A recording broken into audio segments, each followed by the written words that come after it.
So ito yung aking lupain. Lupain. Ayan. Hanggang dun yan sa babahan na may baba pa yan. Ayan si Blue.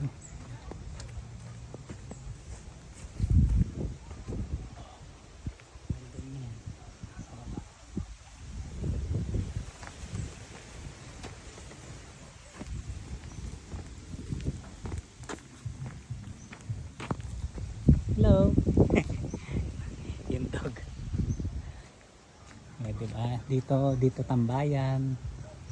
Ayan si Kubo. Ayan, nilagyan ko siya ng kutsyon para pwedeng matutugan. At ito yung mga binili kong mga halaman. Ito yung atis. Yung calamansi, pine tree, cypress, pero ito hindi ko alam kung anong klaseng cypress to, basta cypress ano, silver cypress. Chico, si mulberry, yung money plants ko. Ito yun. Silang ka, ayan o, nagkakadahon na ulit siya.